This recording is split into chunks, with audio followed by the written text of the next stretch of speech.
বাংলাদেশের জন্য বিগত 9টি বছর শ্রম দিয়েছি, মেধা খাটিয়েছি। আজ দেখছি এরশাদের পতন। 1990 সালের 6 ডিসেম্বর ক্ষমতা ছাড়তে বাধ্য হয়েছিলেন সাবেক সামরিক শাসক হুসেইন মুহাম্মদ এরশাদ। দিনটিকে আওয়ামী লীগ গণতন্ত্র মুক্তি দিবস, বিএনপি গণতন্ত্র দিবস এবং এরশাদের জাতীয় পার্টি সংবিধান সংরক্ষণ দিবস হিসেবে পালন করে থাকে। কোনো কোনো রাজনৈতিক দল এই দিনকে স্বৈরাচার পতন দিবস হিসেবেও পালন করে থাকে। 1990 সালের ডিসেম্বর মাসের 1 তারিখে ঢাকা সেনানিবাসে এক জরুরি বৈঠকে বসেন ঊর্ধ্বতন সেনা কর্মকর্তারা। সে বৈঠকের উদ্দেশ্য ছিল প্রেসিডেন্ট এইচ.এম. এরশাদ যেভাবে রাষ্ট্র পরিচালনা করছেন সেই প্রেক্ষাপটে সেনাবাহিনীর ভূমিকা কি হওয়া উচিত সে বিষয়ে আলোচনা করা। জেনারেল এরশাদ বিরোধী আন্দোলন তখন তুঙ্গে। এর কয়েকদিন আগেই ঢাকা বিশ্ববিদ্যালয়ের টিএসসি এলাকায় চিকিৎসক নেতা ডাক্তার শামসুল আলম মিলনকে গুলি করে হত্যা করা হয়। সেনানিবাসের ভেতরে ঊর্ধ্বতন সেনা কর্মকর্তারা সিদ্ধান্ত নিলেন যে দেশের চলমান সংকট একটি রাজনৈতিক বিষয় এবং এ সংকট সমাধানের জন্য রাষ্ট্রপতিকে রাজনৈতিক উদ্যোগ নিতে হবে। ঊর্ধ্বতন সেনা কর্মকর্তারা আরও সিদ্ধান্ত নিলেন যে চলমান রাজনৈতিক সংকটে সেনাবাহিনীর করণীয় কিছু নেই। এমন অবস্থায় প্রেসিডেন্ট এরশাদ সেনা সদরকে প্রস্তাব দিয়েছিলেন যে দেশে সামরিক আইন জারি করা হবে। এরপর ডিসেম্বরের 3 তারিখে তখনকার সেনাপ্রধান lieutenant general Nur Uddin president এরশাদের সাথে দেখা করতে যান।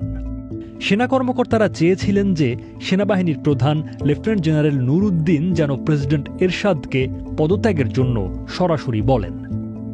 কিন্তু সেনাপ্রধান প্রেসিডেন্ট এরশাদকে সরাসরি পদত্যাগের কথা না বললেও তিনি জানিয়ে দেন যে দেশের উদ্ভূত পরিস্থিতিতে সেনাবাহিনীর অফিসাররা কোনো দায়িত্ব নিতে রাজি হচ্ছেন না।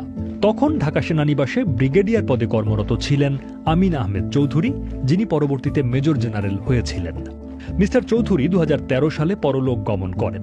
2010 সালে বিবিসি বাংলার সাথে এক সাক্ষাৎকারে জেনারেল চৌধুরী বলেন, সেনাপ্রধান প্রেসিডেন্টকে বলেছিলেন আপনার উচিত হবে বিষয়টির দ্রুত রাজনৈতিক সমাধান করা অথবা বিকল্প কোনো ব্যবস্থা নেয়া। জেনারেল এরশাদের পরিকল্পনা অনুযায়ী সামরিক শাসন জারির বিষয়ে সেনাবাহিনী একমত নয় বলে প্রেসিডেন্টকে পরিষ্কার জানিয়েছিলেন তখনকার সেনাপ্রধান। প্রেসিডেন্টের সাথে সেনাপ্রধানের বৈঠক নিয়ে তখন দেশ জুড়ে নানা গুঞ্জন। সেই বৈঠক নিয়ে নানা অনুমান তৈরি হয়েছিল সে সময়। একদিকে ক্যান্টনমেন্টের ভেতরে নানা তৎপরতা, অন্যদিকে রাস্তায় এরশাদ বিরোধী বিক্ষোভ। সব মিলিয়ে এক উত্তেজনাকর পরিস্থিতির তৈরি হয়েছিল। ডিসেম্বর মাসের 4 তারিখে সেনাবাহিনীর chief of general staff major general Abdus Salam president এরশাদকে সরাসরি বলেন যে তার পদত্যাগ করা উচিত। পদত্যাগের কথাটা জেনারেল সালামই প্রথম সরাসরি বলেন। অবিলম্বে পদত্যাগ করতে হবে, আর্মি অধৈর্য হয়ে যাচ্ছে, বলছিলেন আমিন আহমেদ চৌধুরী। জরুরি অবস্থা এবং কারফিউর মতো কঠোর পদক্ষেপের মাধ্যমেও যখন গণ আন্দোলন দমানো যাচ্ছিল না, তখন সেনাবাহিনীর দিক থেকে নেতিবাচক মনোভাব দেখলেন প্রেসিডেন্ট মিস্টার এরশাদ। এমন অবস্থায় ডিসেম্বরের 4 তারিখ রাতেই পদত্যাগের ঘোষণা দেন জেনারেল এরশাদ। তখন এরশাদ সরকারের ভাইস প্রেসিডেন্ট ছিলেন মওদুদ আহমদ, যিনি পরবর্তীতে বিএনপির রাজনীতিতে যোগ দেন। মিস্টার আহমদ জানালেন, সেনাবাহিনীর মনোভাব বোঝার পরেই পদত্যাগের সিদ্ধান্ত নিতে দেরি করেননি মিস্টার এরশাদ। সামরিক শাসক জেনারেল এরশাদ ক্ষমতায় টিকে থাকার জন্য নানা ধরনের কৌশল অবলম্বন করেছিলেন। বিরোধী রাজনৈতিক দলগুলোর আন্দোলন মোকাবেলার জন্য তিনি সাধারণ নির্বাচনের ঘোষণাও দিয়েছিলেন। কিন্তু বিরোধী রাজনৈতিক জোটগুলো এরশাদের সে প্রস্তাব প্রত্যাখ্যান করে। ডিসেম্বর মাসের 4 তারিখে তখনকার ভাইস প্রেসিডেন্ট মওদুদ আহমদকে জাতির উদ্দেশ্যে ভাষণ দেবার জন্য বাংলাদেশ টেলিভিশনে পাঠিয়েছিলেন মিস্টার এরশাদ। উদ্দেশ্য ছিল প্রেসিডেন্টের পরিকল্পিত নির্বাচন সম্পর্কে বিস্তারিত ব্যাখ্যা তুলে ধরা। বিরোধী দলগুলো এ নির্বাচনের প্রস্তাব আগেই বর্জন করার পরেও মিস্টার এরশাদ চেয়েছিলেন ভাইস প্রেসিডেন্টের মাধ্যমে নির্বাচন সম্পর্কে বিস্তারিত ব্যাখ্যা তুলে ধরার মাধ্যমে জনগণকে আশ্বস্ত করা। মিস্টার এরশাদের নির্দেশ মতো ভাইস প্রেসিডেন্ট মওদুদ আহমদ সন্ধ্যার সময় বাংলাদেশ টেলিভিশনে গিয়েছিলেন ভাষণ রেকর্ড করার জন্য। সে ভাষণ তিনি রেকর্ডও করেছিলেন। সেই ভাষণ রেকর্ড করার পর মওদুদ আহমদ যখন বাসায় ফিরে আসেন, তখন তিনি জানতে পারেন প্রেসিডেন্ট পদত্যাগের সিদ্ধান্ত নিয়েছেন। এর কয়েক ঘন্টা পর মধ্যরাতে মওদুদ আহমদকে আবারও বাংলাদেশ টেলিভিশনে যেতে হয়েছিল প্রেসিডেন্ট এরশাদের পদত্যাগের ঘোষণা দেবার জন্য।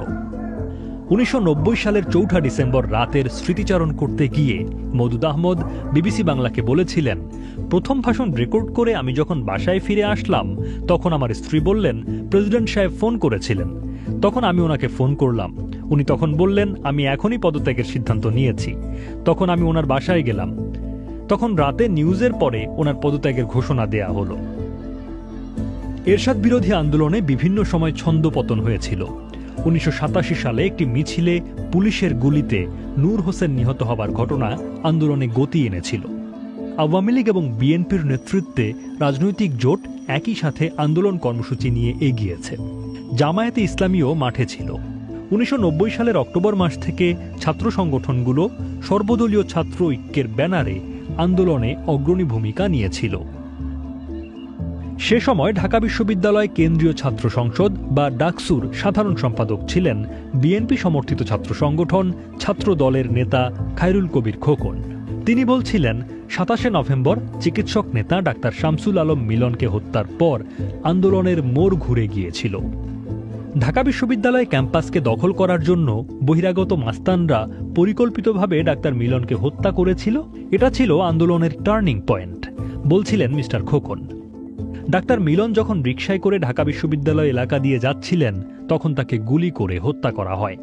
ডাক্তার মিলনের সাথে একই রিকশায় ছিলেন বাংলাদেশ মেডিকেল অ্যাসোসিয়েশনের তখনকার মহাসচিব ডাক্তার মোস্তফা জালাল মহিউদ্দিন। অভিযোগ রয়েছে জেনারেল এরশাদ সমর্থিত ছাত্র সংগঠনের ঢাকা বিশ্ববিদ্যালয় দখল চেষ্টার অংশ হিসেবে ডাক্তার মিলনকে হত্যা করা হয়েছে। ঘটনার বর্ণনা দিতে গিয়ে ডাক্তার মোস্তফা জালাল মহিউদ্দিন বলেন, আমার রিকশাটা যখন ঢাকা বিশ্ববিদ্যালয়ের টিএসসি এলাকায় উপস্থিত হয়েছে, তখন মিলন আরেকটি রিকশায় করে আমাকে ক্রস করে সামনে চলে যাচ্ছিল। তখন আমি মিলনকে বললাম তুমি ওই রিকশা ছেড়ে আমার রিকশায় আসো। এরপর মিলন আমার রিকশায় এসে ডান দিকে বসলো। রিকশাওয়ালা ঠিকমতো একটা প্যাডেলও দিতে পারে নাই। মনে হলো সোহরাওয়ার্দী উদ্যানের দিক থেকে গুলি আসলো। গুলিটা মিলনের বুকের পাশে লেগেছে। তখন মিলন বলল, জালাল ভাই কি হয়েছে দেখেন। এ কথা বলার সাথে সাথে সে আমার কোলে ঢলে পড়ল। ডাক্তার মিলনকে হত্যার পর জেনারেল এরশাদ বিরোধী আন্দোলন আরও তুঙ্গে ওঠে। তখন জনগণের ক্ষোভের বিষয়টি বিবেচনায় নিতে শুরু করেছিল সেনাবাহিনী।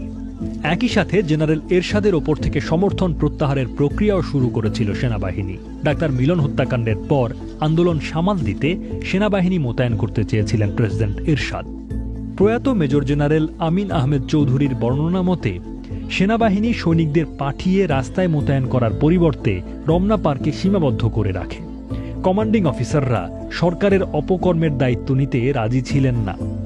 জেনারেল এরশাদ ক্ষমতা ছাড়লে কি হবে সে বিষয়টি নিয়ে আন্দোলনকারী দলগুলো নিজেদের মধ্যে ঐকমত্যের ভিত্তিতে একটি ফর্মুলা ঠিক করে রেখেছিল।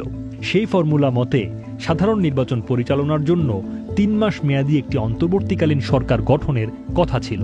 কিন্তু সে অন্তর্বর্তীকালীন সরকারের প্রধান কে হবেন সেটি তখন নির্ধারিত ছিল না। ডক্টর কামাল হোসেন তখন আওয়ামী লীগের সিনিয়র নেতার পাশাপাশি সুপ্রিম কোর্ট আইনজীবী সমিতির সভাপতিও ছিলেন। তিনি জানালেন, জেনারেল এরশাদের পদত্যাগের ঘোষণা দেবার পর আন্দোলনকারী দলগুলো তখনকার প্রধান বিচারপতি মোহাম্মদ শাহাবুদ্দিন আহমদের বিষয়ে একমত হয়েছিল।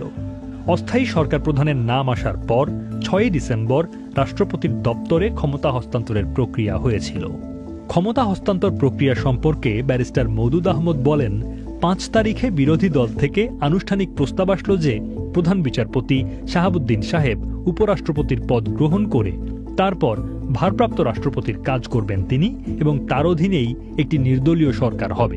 6 তারিখ বিকেল 3টায় আমি রিজাইন করলাম। আমি রিজাইন করার পরে শাহাবুদ্দিন সাহেবকে ভাইস প্রেসিডেন্ট অ্যাপয়েন্ট করলেন প্রেসিডেন্ট সাহেব। তারপর প্রেসিডেন্ট এরশাদ নিজে রিজাইন করলেন এবং তারপর শাহাবুদ্দিন সাহেব ভারপ্রাপ্ত রাষ্ট্রপতির দায়িত্ব গ্রহণ করে গণতন্ত্রের নতুন যাত্রা শুরু করলেন।